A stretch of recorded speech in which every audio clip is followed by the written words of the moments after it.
Ay, nako, buti may energy pa kayo ngayong araw na to. Ako napagod ako sa biyahe natin sa La Union. Ako, pagod na pagod nga ako. Wala na akong ibang masuot. Tingnan mo. Hindi ka nagpalaba? Laundry day. Laundry day. Araw-araw niyan.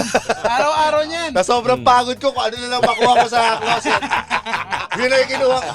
Hindi, para maiwasan nyo kasi yung mga pagod sa biyahe. Tulad niyan, para hindi ka nagbabarong sa normal na araw. Aliwin nyo kasi yung sarili nyo pag long Eh, drive. paano ba? Kasi pag ganyan, madalas kami mag-out of town. May ginagawa ako eh. Ano, nakikinig ka ng Cool Pals? Oo nga. Mali. Hindi ko nakikinig.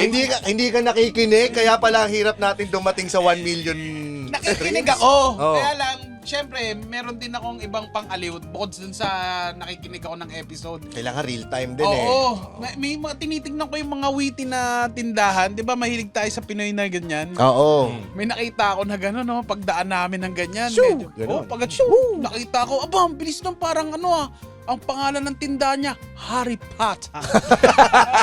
Ang galing! Ang galing Ang ah. Harry galing. Potter? Lahat ng mga nagtitinda doon, naka-broomstick. Ano mga nasa menu? Meron doon yung isa, yung asparagus chicken boogie, tsaka yung pinakbet labiosa. Oo. Lumilipad. Lumilipad. Ang ganda. Oo. Babato. Pero binabato lang sa iyo yung sabaw. No? Uy, sabaw. Pero kaya naman, kasi nga, syempre, nagdadrive ako noon eh. So, hindi ko Ay, meron masyado pa ako na- pwedeng i-suggest dyan. Adobo kedabra. Ganda.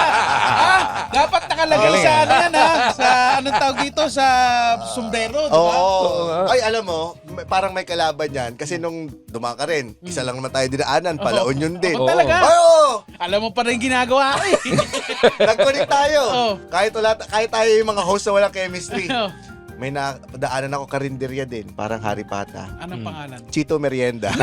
Oy, paano order dyan? Paano order dyan? Meron po kayong chop suey. Wala po! Magsara na kayo! Ay, bookstore po kami. Nung college ako, may tindahan na okay yung pangalan eh. Yung cooking ng ina sa amin.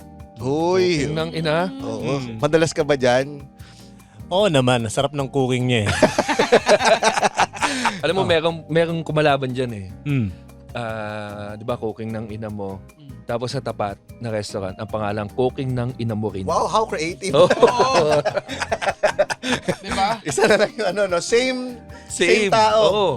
Tsaka Pero kung ang ano galing. yung menu sa kabila, yun din, labanan yan. Oo. Meron pa ako na may mga nag-suggest. May mga nakita rin ako sa internet eh. Oo. Ito, Sari-Sari Store. Mm. Kinalaban niya ang isa sa mga sikat na Sari-Sari Store. Ito ang 7 Evelyn.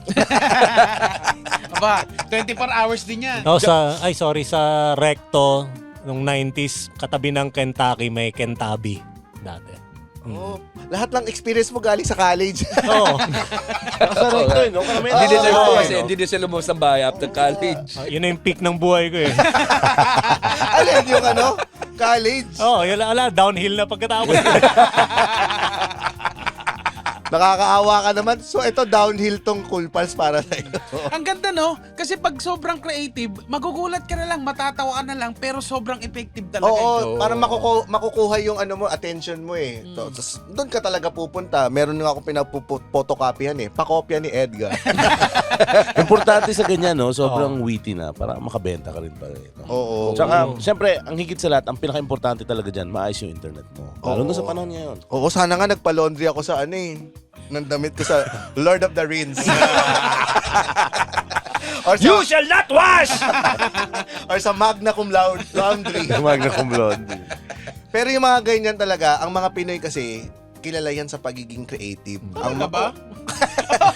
Ay, kahit na maliit na brand pa yan, kahit maliit na negosyo pa yan, ine-effortan talaga yan pagdating sa creativity. Siyempre, para makatulong na rin kung paano mag-viral. Alam niyo, isa ko pang napanood na sa Facebook tungkol sa creativity ng Pinoy. Ano? Yung mapapanood nilang commercial doon sa Converge SME na FB page.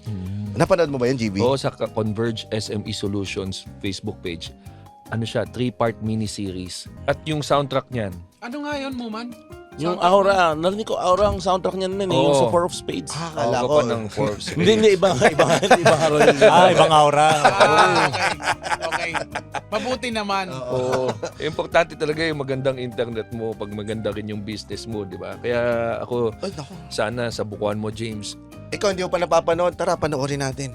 Panoorin natin tong... Ano yan? Ha? Ano ka ba? Okay.